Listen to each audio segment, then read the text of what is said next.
যে জায়গায় দাঁড়াই আছি যে আমার চারপাশে শুধু তরমুজ আর তরমুজ। মানে তুই একটু লুক এট দ্য ভিউ, দেখেন এই তরমুজ, এই এই এই ওই যে দেখা যায় সব মানে তরমুজ। দেখেন এই সাইড থেকে এই সাইডে মানে ছোট। আর আপনারাও ভুলে এই খেতে আইবেন না। তো আমি রিকোয়েস্ট করবো এই জায়গায় আপনারা আইবেন না, বাজার দিয়ে আপনারা তরমুজ কিনে খাইবেন। Hello everyone, welcome back to my another blog. সবাইকে জানাচ্ছি পবিত্র মাহে রমজানের শুভেচ্ছা। আর আজকে আমরা চলে আসছি আমাদের এলাকায় তরমুজ চাষ করা হয়েছে, সেই তরমুজ খেতে। তো আমরা সবাই তরমুজ দেখছি, কিন্তু এই রকমের ক্ষেত বা তরমুজ চাষ পদ্ধতি আমরা কখনো দেখি নাই। তো আজকে এই বিষয়টা আপনাদের দেখাবো। আর এখানে মোটামুটি অনেক জায়গা নিয়ে আর কি তরমুজ চাষ করা হয়েছে। তো আজকে এই ভিডিওতে থাকছে যে তরমুজ খেতে কিভাবে তারা চাষ করা হয় বা কিভাবে তারা এটার আদান প্রদান করে বা কেমন চাষে বা তরমুজ কেমন হয়েছে, এই বিষয়টা আজকে সম্পূর্ণ দেখাবো। তো এখন আমরা অলরেডি আমরা বন্ধুরা মিলে সবাই কিন্তু তরমুজ খেতে চলে আসছি। এই দেখা যাইতেছে, এই দেখেন এই যে তরমুজ, এই দেখছেন বড় বড় তরমুজ, কিন্তু অনেক ধরনের তরমুজ আছে এই জায়গায়। এই যে তরমুজ, এই দেখেন এই এটা পাতার নিচে এই একটা তরমুজ, এই সাইডেও তরমুজ, এই তরমুজ মানে অনেক তরমুজ। এই একটা তরমুজ, ওই মানে অনেক বড় একটা এরিয়া নিয়ে তারা তরমুজটা চাষ করছে। এই সাইডে আবার ডাল চাষ করা হয়েছে, তবে এই থেকে ওই কোনা পর্যন্ত, ওই কোনা থেকে ওই কোনা পর্যন্ত, আর এই সম্পূর্ণ জায়গাটা নিয়ে তারা আর কি তরমুজ চাষ করছে। আর যে টঙ্গরটা দেখা যাইতেছে, যারা তরমুজ চাষ করছে তারা আর কি মূলত এই ঘরে থাইকা এই জায়গাটারে পুরো পাহারা দেয়। তো মোটামুটি ওরা অনেক দূর আগাই গেছে ওই যে। তো আমরাও চলে আসছি এখানে তরমুজ চাষটা দেখার জন্য। এই দেখা যাইতেছে, এই দেখেন তরমুজ, কত বড় বড় তরমুজ। মানে তরমুজ চাষ কতটা সুন্দর ভাই, বিশাল একটা তরমুজ, মানে দেখতে অনেক ভালো লাগতেছে। আর এই জায়গায় তারা এই জায়গাটা দিয়ে তারা আর কি পানি দেয়। তো পানি আসলে এই যে জমে, তারপর কি পুরো খেতে আর কি তারা পানিটা ছিটাইয়ে দেয় যাতে ফলন ভালো হয়।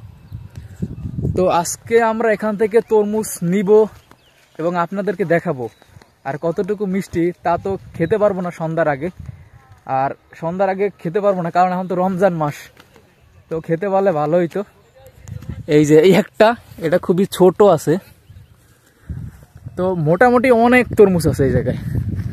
আর ওরা ওই যে, তো আপনাদেরকে আজকে এই সমস্ত কিছু দেখাবো।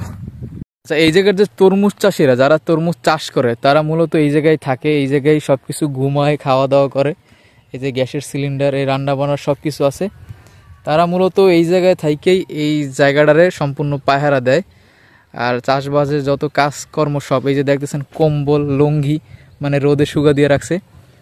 আর এই জায়গায় লোক দেখতেছি না, লোক একজন আছে ওই সাইডে। তো তার সাথে কথা বললাম আমরা। তো তারা নাকি এই জায়গার যে দুই পক্ষ আর কি এই যা চাষ করা হয়েছে, মানে এক হচ্ছে মালিক পক্ষ, আর হচ্ছে যারা চাষ করে, যারা চাষ করে তাদের বাড়ি হচ্ছে আমতলির দিকে, আর যে মালিক এই জায়গার তার স্থানীয় বাড়ি এই জায়গায়। তো তার অনুমতি ছাড়া নাকি তরমুজ বিক্রি করবে না। তো আমরা এখন একটা কাজ করবো, যে মালিক আমাদের এলাকার, তারে আমরা ফোন দিয়ে তারপর অনুমতি দেবো। তো এটাও একটা ভালো একটা দিক, যে অনেস্টি, যে তাদের মালিক পক্ষ ছাড়া তারা তরমুজ বিক্রি করবে না। আর আজকে আমার সাথে আছে আমাদের জনপ্রিয় কন্টেন্ট ক্রিয়েটর রায়হান। কি অবস্থা তোমার? আচ্ছা, তোমার তরমুজ খেতে এসে কেমন লাগতেছে? আমার একসাথে ভালো লাগে না, কারণ কি রোজার সময় যে দুইটা খামু, আমার তরমুজ একটা পছন্দ, কিন্তু রোজার সময় ভালো না। আউসে তাহলে ইফতারির পর দুইটা চুরি মুড়ি খাওয়া দিতে। আচ্ছা, ইফতারির পর তো তো রাত্রের সময় এসে তো তরমুজ দেখতে পারত না। আমরা যেহেতু রমজান মাস, আমরা দেখা বেশি ভালো না, খাওয়া বেশি ভালো। আমার মতে দেখাটা সবচেয়ে ভালো, কারণ এত বড় ক্ষেত আমরা দেখি নাই এখন পর্যন্ত। ঠিক আছে, আরো এরা আছে, এই যে মিস্টার ফারদিন রানা, এই জায়গায় আমাদের বন্ধু ইমন মির। তো আমরা সবার বক্তৃতা নেব যে তারা কেমন অনুভব করছে, তাদের অনুভূতিটা কেমন এই তরমুজ খেতে আইসা। এ হচ্ছে আমাদের ইমন মির। বন্ধু, তোমার তরমুজ খেতে আইসা অনুভূতিটা কেমন? তরমুজ খেতে তো আসছিলাম, কিন্তু এখানে তো তরমুজ নিতে আসছিলাম, কিন্তু তরমুজ বিক্রি করবে না তারা, তাদের কি রেস্ট্রিকশন আছে, একটু মনটা খারাপ। আচ্ছা, দেখা যাক। তো আমরা তরমুজ নিব, এটা হচ্ছে আমাদেরই কারণ যে মালিক তার বাড়িটা এই জায়গায়, লাগলে আমরা বাড়িতে যাবো, তারপর আমাদের বন্ধুর জন্য তরমুজ লাগবে, এই হচ্ছে কথা। আমি এখন যে জায়গায় দাঁড়াই আছি, যে আমার চারোপাশে শুধু তরমুজ আর তরমুজ, মানে পুরোটা দেখা যেতে সবুজ আর সবুজ, কিন্তু আমি এখন বর্তমানে জায়গায় দাঁড়াই আছি, এই জায়গায় শুধু তরমুজ। তো একটু লুক এট দ্য ভিউ, দেখেন এই তরমুজ, এই এই এই ওই যে দেখা যায় সব মানে তরমুজ। দেখেন এই সাইড থেকে এই সাইডে মানে ছোট মোটো একটা তরমুজের যত দূর চোখ যাইতেছে শুধু তরমুজ আর তরমুজ। এই দেখেন এত বড় ক্ষেতটায় শুধু তরমুজের কোনো শেষ নাই। আর এই জায়গায় কয়েক কানি জমি নিয়ে আগে তরমুজের চাষ করা হয়েছে। এই দেখেন শুধু তরমুজ আর তরমুজ। এই আর ওই যে আছে পানির টিলার, যে ওইটার মাধ্যমে আর কি তারা পানিটা সেচ দেওয়া হয়। তো মোটামুটি অনেক তরমুজ, আর তারা এক চালান মানে বিক্রি করছে, মানে কয়েক ট্রাক তারা এই জায়গাতে চালান দিতেছে, মানে বিক্রি করে দিতেছে। পাইকাররা আইসা তারা কিনে নেয়। আর যেটা বললাম যে তাদের মালিক ছাড়া আর কি তরমুজ কিনতে বিক্রি করবে না। তো মালিকরে অলরেডি ফোন দিছি আমি, তো ফোন দেওয়ার পর সে বলছে যে আসতেছে, তারপর সে নাকি আইসা আমাদেরকে তরমুজ দেবে। যদি দেয় আসে তাহলে তো ভালো, আর না হলে তো কোনো একটা ব্যবস্থা করতে হবে। আর এই সে পানির টিলারটা, যে এইটা দ্বারা এই যে পাইপ, এই যে সামনে এবার একটা নদী আছে যেটা বিষখালী নদী, আর এই খালটা, এটার খাল এদিকে আছে, এই খালে দেখতেছেন পানি। তো পানি এইটার মাধ্যমে কিন্তু এই যে পুরো তরমুজ ক্ষেতটা কিন্তু তারা পানি দেয়। তো এই যে দেখতে পাচ্ছেন এখান থেকে পানি দিয়ে পুরো তরমুজ ক্ষেতটায় পানি দেয়। আর ওরা ওই জায়গায় বৈশা অনেক গল্প করতেছে, যেহেতু রমজান মাস, কারো কোনো কাজ নাই, কোনো কিছু নাই আল্লাহ বিল্লাহ করা ছাড়া।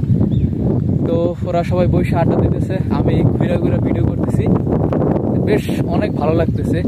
আর এখন রোদ আছে অনেক আকাশে, তো রোদটা একটু কম থাকলে আরো ভালো লাগতো, মানে রোদটা একদম পুড়ে ফেলায়। এই দেখেন এটা ঘুরে যাইতেছে, মানে কত বড় তরমুজ ক্ষেত। আর এটাই হচ্ছে আমাদের এলাকায় প্রথম তরমুজ চাষ করা হয়। এই দেখেন এই তরমুজ, শুধু তরমুজ আর তরমুজ, মানে সিরিয়ালটাই শুধু তরমুজ। আর তারা অনেক একটা ভালো করে রাখছে, যে মাঝখান দিয়ে রাস্তা করে রাখছে, যাতে তারা হাইটা গেলেও যাতে কোনো সমস্যা না হয়, মানে তরমুজ গাছে যাতে কোনো পাড়া না পড়ে, বা কোনো তরমুজ গাছ যেন পাড়া লাগিয়ে যাতে মারা না যায়, কোনো তরমুজ গাছের ক্ষতি না হয়।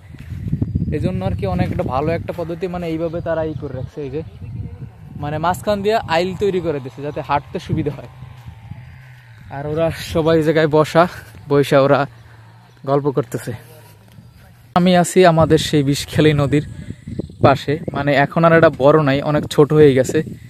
এই যে খালের, কিন্তু এই জায়গায় খালের সংযোগ ছিল, এটা কিন্তু এখন বন্ধ করে দেওয়া হয়েছে। আর এটা হচ্ছে বিষখালী নদী। তো এখানে যারা বসবাস করে তারা প্রায় তারা সবাই আর কি মাছ ধরে, এই জায়গায় তাদের প্রধান জীবিকা মানে মাছ ধরা। তো এই যে দেখতে পাচ্ছেন নৌকা, আর এখানে হাঁস আছে, মানে ছোট্ট একটা খাল। এখন এটারে সব মানে এই যে চরের মতন হয়ে আর কি ভরাট হয়ে গেছে। তো এখন এটা আর কি খাল হিসাবে আছে, খালের মতোই আছে। গাইস, আপনাদের একটা কথা বলতে চাই, যে আমরা কিন্তু কেউ কোনো তরমুজ নিতে পারিনি, কারণ তারা তরমুজ খুচরা বিক্রি করবে না, মানে দুইটা একটা বিক্রি করবে না। তো এটা একটা খারাপ লাগার জিনিস।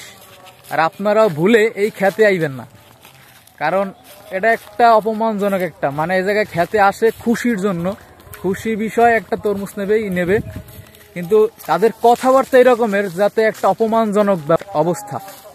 তো আমি রিকোয়েস্ট করবো এই জায়গায় আপনারা আইবেন না, বাজার দিয়ে আপনারা তরমুজ কিনে খাইবেন। তো এটা অনেক, ওই খাওয়াটার প্রাপ্তি অনেকটা ভালো পাইবেন। আর এই জায়গায় আইসা তাদের উল্টাপাল্টা কথা শুনবেন, ওই খাবারের তৃপ্তি নেই।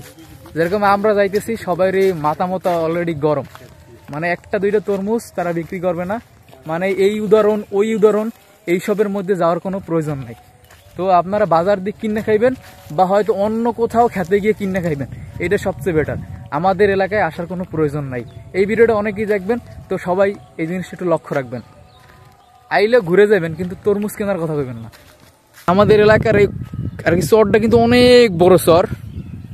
এই দেখতেছেন, এই থেকে একদম শ্যামপুর বাজার পর্যন্ত দেখা যায়, আর এদিক থেকে একদম পুরা বিরাঙ্গাল শেষ মাথা, মানে মোটামুটি অনেক বড়। আর বসত বাড়ি একটু কম, এই ছিল আজকের তরমুজ খাতের ভিডিও। তো আজকের এই ভিডিওটা এই পর্যন্তই। আল্লাহ হাফেজ। আর অনেক দিন পর এই ব্লগটা করলাম, তো জানি না কেমন হয়েছে বা কতটুকু ভালো মতন উপস্থাপন করতে পারছি। যেটাই হয়েছে ওইটাই, আরও সামনে ইমপ্রুভ করার চেষ্টা করবো। তো আজকের মতন আল্লাহ হাফেজ।